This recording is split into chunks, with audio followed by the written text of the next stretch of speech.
सुप्रभात। मैं हूं जगेंद्र राणा। आज की हमारी आध्यात्मिक चर्चा का विषय है निंदा एक मीठा जहर। निंदा एक मीठा जहर।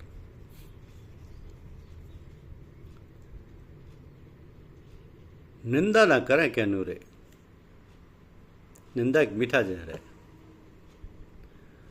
आमतौर पर देखा जाता है कि निंदा करते समय निंदक चटकारे ले लेकर निंदा करता है और सुनने वाले भी ना केवल उसे पूरे ध्यान से सुनते हैं बल्कि बीच बीच में उसे और अधिक प्रोत्साहित करते जाते हैं।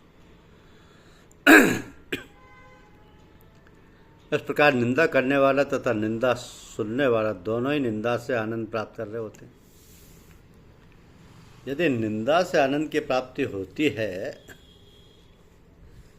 तो फिर इसे बुरा क्यों कहा जाता है? निंदा की निंदा क्यों की जाती है? गुरु पीर पैगंबर इससे बचने के लिए क्यों कहते हैं? निंदा एक ऐसा जहर है जिसका प्रभाव उसको पीते समय नहीं होता। निंदा अपना प्रभाव कुछ समय पश्चात दिखाने लगती है। जैसे विषय समाप्ति पर पहुंचता है, निंदा करने वाले और सुनने वाले दोनों ही गिलानी अनुभव करते हैं, यद्यपि इसका प्रदर्शन नहीं करते और विषय को एक ठंडी सांस लेते हुए ये कहकर समाप्त करते हैं या हमें क्या। कई लोग कबीर के इस दोहे से विषय को समाप्त करते हैं कि कब्रा तेरी झोंपड़ी गलकटियन के पास, जो करेंगे सो भरेंगे, तू क्यों भया उदास। तो भक्त विषय की समाप्ति ईश्वर के सम्मुख इस प्रार्थना द्वारा करते हैं कि हे ईश्वर सबको सद्बुद्धि दे, जैसे कोई भी निंदनीय कर्म ही ना करे। कई विचारक ईश्वर के सम्मुख ऐसी प्रार्थना भी करते हैं कि हे ईश्वर मुझे ऐसी सहनशीलता प्रदान कर कि विश्व में जो कुछ भी घट रहा है उसे सहन कर पाऊँ, अथवा ऐसी शक्ति दे कि जो मुझे अच्छा नहीं प्रतीत होता अथवा सहन नहीं होता उसे समर्पित कर पाऊँ, अथवा ऐसी सद्बुद्धि प्रदान करके दोनों के बीच का अंतर समझ पाऊँ। निष्कर्ष यह है कि यद्यपि निंदा करते समय तथा सुनते समय दोनों ही आनंद अनुभव कर रहे होते हैं, परंतु अंत में गिलानी ही अनुभव करते हैं और इससे बचने का प्रयास करते हैं। तो निंदा अहंकार की जननी है। मानव निंदा तभी करता है जब वो ऐसा सिद्ध करना चाहता है कि वह उस व्यक्ति से अधिक श्रेष्ठ है जिसकी वह निंदा कर रहा है। वो स्वयं को ऊंचा तथा अन्य को नीचा सिद्ध करना चाहता है। ऐसा सिद्ध करते समय उसके मन में अहंकार की भावना जागृत होना स्वाभाविक है। अहंकार मानव के पतन का कारण है। जैसे कहा भी गया है कि पाप का मूल अभिमान अथवा घमंडी का सिर नीचा। एक बार एक बालक की साइकिल पंचर हो गई। अब पंचर लगाने वाले ने बालक से कहा कि मैं 1 रुपये में पंचर ना लगाकर 2 रुपये में लगाऊंगा, क्योंकि मैं तुम्हारी तरह दाल नहीं बल्कि गोश्त खाता हूँ। अभी उसने पंक्चर लगाना आरंभ भी किया था कि अचानक उसे मिर्गी का दौरा पड़ा। इससे लोग इकट्ठे हो गए। उसे चमड़ा सुंघाया गया। जब वो थोड़ी देर में वो ठीक हुआ तो उसने बालक को वहीं खड़े देखा। तो उसने बालक से कहा कि मैं 1 रुपये में ही पंचर लगा दूंगा। इस प्रकार उसके अहंकार का सर नीचा हो गया। तो निंदक जाने अनजाने में औरों के दुष्कर्मों का फल अपने सिर पर लेता है। जिस व्यक्ति की वो निंदा कर रहा होता है, जिसके विषय में वो बुरा भला कह रहा होता है, वो तो अपने घर में आराम से सो रहा होता है, परंतु निंदक उसके दुष्कर्मों की चर्चा करके मन और वचन से उन कर्मों को दोहराने के द्वारा पाप का भागी बन जाता है। तो निंदक प्राय स्वार्थ के वशीभूत हो निंदा करते, परंतु वह स्पष्ट रूप से उसे प्रकट नहीं करते। यद्यपि निंदा के परोक्ष में उनका स्वार्थ छुपा हुआ होता है। ऐसे समय में उनका कहना होता है कि वे दुष्कर्म की चर्चा इसलिए कर रहे हैं कि ऐसे कर्म किए ही ना जाए अथवा जिसकी बुराई की जा रही है वो अपने बुराई त्याग दे। ऐसे व्यक्ति साधारण मानव को गुमराह करने की चेष्टा करते हैं। तो ऐसे निंदकों को कहा जा सकता है कि यदि वास्तव में आप बुराई का उन्मूलन चाहते हैं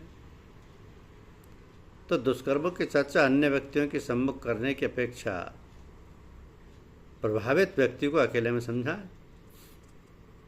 निंदा से बचने का एकमात्र उपाय संतों का संग है। ऐसे संतों का संग जिन्होंने स्वयं ब्रह्मज्ञान प्राप्त किया हो। ऐसे संत मानव मात्र को ब्रह्मज्ञान प्राप्त करने की प्रेरणा देते हैं तथा निरंतर सुमिरन द्वारा ईश्वर की अनुभूति करने के लिए कहते हैं। ईश्वर के लगातार अनुभूति के फलस्वरूप ब्रह्मज्ञानी मानव का गुणों के स्रोत ईश्वर से नाता स्थापित करना होता चला जाता है, जिससे उसमें दिव्य गुण सहज ही उजागर होते चले जाते हैं।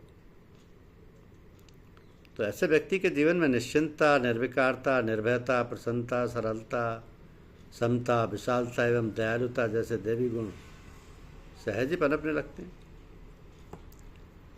ऐसे ब्रह्मज्ञानी मानव प्रत्येक मनुष्य को ईश्वर का रूप समझते हैं। वे अन्य लोगों के अवगुण देखने की अपेक्षा गुण देखते हैं और निंदा से बचे रहते हैं।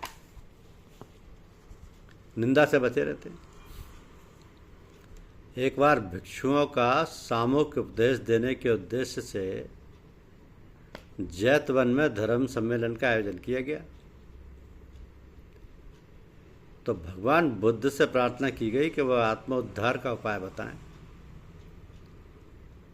सबसे पहले धर्म प्रचार के कार्य में संलग्न भिक्षुओं ने कहा, हम प्रवचन करते हैं किंतु लोग सुनने के बाद भी उस पर अमल नहीं करते।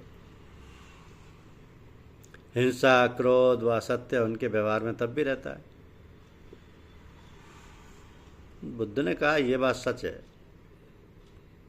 कि केवल उपदेश से दूसरों को नहीं सुधारा जा सकता, किंतु प्रत्येक व्यक्ति अपनी परख कर अपने में सुधार ला सकता है।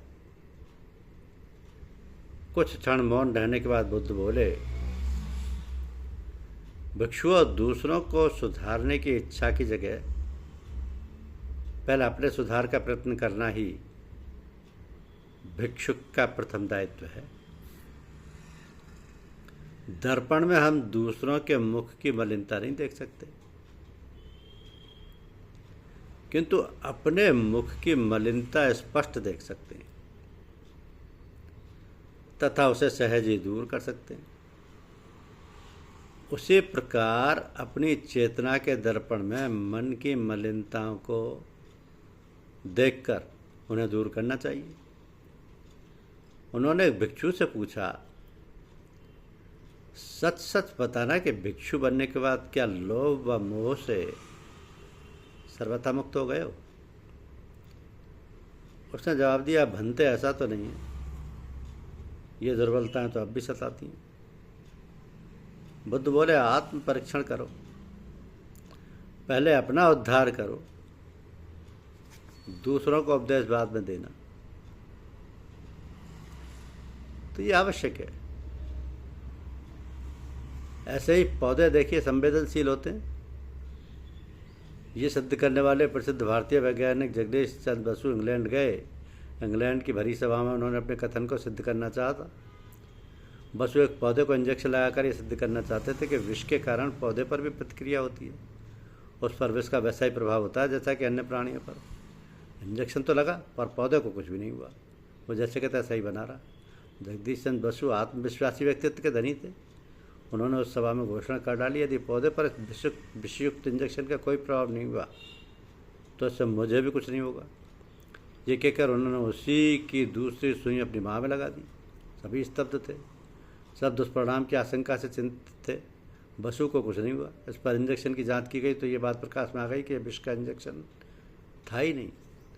निर्विष होने के कारण उसका अपेक्षित परिणाम नहीं हुआ था। गलती को सुधारने के पश्चात जब सुई लगाई गई तो तत्काल प्रतिक्रिया हुई। गलती को सुधारने के पश्चात जब सुई लगाई गई तत्काल प्रतिक्रिया हुई। अपने आविष्कार के संबंध में कितना विश्वास था जगदीश चंद्र बसु। निश्चय ही मृत्यु आत्मविश्वासी की मुट्ठी में रहती है। धन्यवाद।